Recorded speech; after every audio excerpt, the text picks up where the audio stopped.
მოსავლის ამღების სასოფლო-სამეურნეო ტექნიკის თანადაფინანსების პროგრამაში განაცხადების მიღება დღეს 12 საათიდან დაიწყო. პროგრამაში შესული ცვლილებებით მექანიზაციის თანადაფინანსება 150.000-დან 250.000 ლარამდეა გაზრდილი. როგორია მოთხოვნა და რჩება თუ არა მექანიზაცია სოფლის მეურნეობის სექტორში მთავარ გამოწვევად. დეტალებით ქრისტინე გამთენაძე გვიერთება ბიზნეს პარტნიორის ეთერში. მაიკო, მოგესალმები. იქიდან გამომდინარე, რომ მექანიზაციის თანადაფინანსების მოცულობა წელს 150.000 ლარიდან 250.000 ლარამდე გაიზარდა სოფლის განვითარების სააგენტოში სასოფლო-სამეურნეო ტექნიკის თანადაფინანსების პროგრამის ფარგლებში ბენეფიციარების მხრიდან აქტივობის ზრდას ელიან. სააგენტოს ინფორმაციით თანადაფინანსების მოცულობა ერთ ბენეფიციარზე მოსავლის ასაღებად განკუთვნილი სასოფლო-სამეურნეო ტექნიკის შემთხვევაში შეადგენს ღირებულების არაუმეტეს 30%, ხოლო ჩაის-საკრეფი ხელის ტექნიკის შემთხვევაში არაუმეტეს 50%. პროგრამის დადგენილი პირობებით შესაძლებელი სასოფლო-სამეურნეო ტექნიკა უნდა იყოს ახალი, ამასთან წარმოებული უნდა იყოს შესყიდვამდე არაუმეტეს 2 წლით ადრე. ტექნიკაზე საგარანტიო პირობები კი უნდა ვრცელდებოდეს განაცხადის წარდგენიდან არანაკლებ 6 თვის განმავლობაში. აღსანიშნავია, რომ 2024 წლამდე სახელმწიფო მოსავლის ამღები ტექნიკის ღირებულებას 40%-ს ფარავდა. დადგენილებაში შესული ცვლილებებით კი ერთ ბენეფიციარზე თანადაფინანსების მოცულობა 30%-მდე შემცირდა. სოფლის განვითარების სააგენტოში კი ამბობენ, რომ თანადაფინანსების პროცენტის შემცირების ძირითადი მიზეზი ბიუჯეტის ეფექტური ათვისებაა. 2019 წლიდან ამ დრომდე ძალიან ბევრჯერ შეიცვალა პროგრამის პირობები, ძირითადად ეს განპირობებული იყო ბიუჯეტის ეფექტურად ათვისების მიმართულებით, მაგალითად 40%, როდესაც იყო იქ უფრო შეიძლება თქვა საშუალო ფასიან ტექნიკაზე იყო უფრო მაღალი მოთხოვნა დაფიქსირებული, ახლა უკვე როდესაც იზრდება და მსხვილდება ფერმერული მეურნეობები, ჩვენ გვინდა რომ გავზარდოთ დაფინანსების მოცულობაც უფრო მაღალ ფასიან ტექნიკაზე. სხვადასხვა მიმართულებებით გვაქვს მოთხოვნა, როგორც არის კაკლის, ნუშის, მოსავლის ამღები ტექნიკა, ასევე მარცვლეული სამღები კომბაინები, ასე ვთქვათ, სილოსის სამღები კომბაინები, წნეხამკრეფები, ანუ ძალიან მრავალფეროვანი არის ამ პროგრამაში მოსავლის სამღები ტექნიკის, ასე ვთქვათ, დასახელება და მოდელები.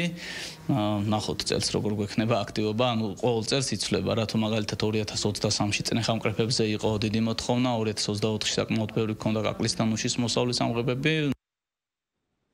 მიუხედავად თანადაფინანსების პროგრამის არსებობისა, მექანიზაცია კვლავ რჩება სოფლის მეურნეობის სექტორის ერთ-ერთ მთავარ გამოწვევად. პრობლემა თითქმის ყველა რეგიონშია და შესაბამისად სპეციალისტები ამბობენ, რომ მნიშვნელოვანია სასოფლო-სამეურნეო ტექნიკის თანადაფინანსების პროგრამის ბიუჯეტი გაიზარდოს, რადგან მექანიზაციის პროგრამა სოფლის განვითარების სააგენტოს პროგრამებს შორის ერთ-ერთი ყველაზე მეტად მოთხოვნადია.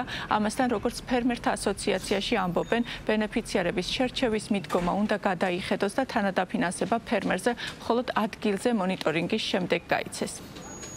ერთ-ერთი ყველაზე მოთხოვნადი პროგრამა მიუხედავად იმისა, რომ სულ რაღაც 30%-ია დაფინანსება და ეს 30%-ით როგორც წესი ამ პერიოდში ფასები იზრდება ტექნიკაზე და საბოლოოდ რეალური სარგებელს, რასაც ფერმერი იღებს, შეიძლება დავიდეს 15-20%-მდე ფასის სხვაობაში, იქიდან გამომდინარე, რომ სამწუხაროდ ამ პერიოდში რო იციან, რომ სახელმწიფოს პროგრამაა ზრდიან ფასებს ტექნიკის მომწოდებლები.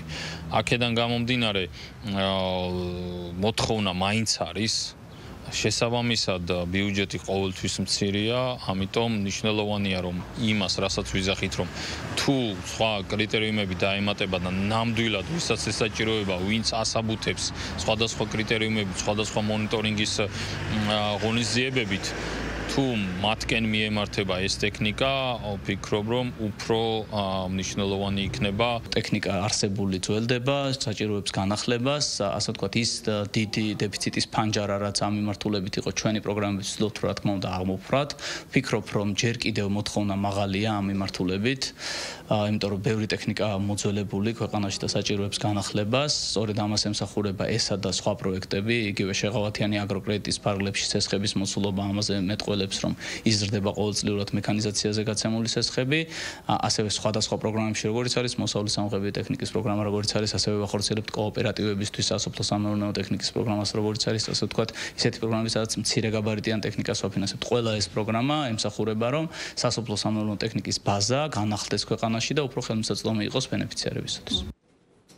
სასოფლო სამეურნეო ტექნიკის თანადაფინანსების პროგრამის ბიუჯეტი 10 მილიონი ლარია. სოფლის განვითარების სააგენტო აღნიშნულ პროგრამას 2019 წლიდან ახორციელებს. მადლობა ქრისტინე გამთენაძე საუბრობდა ბიზნეს პარტნიორის ეთერში.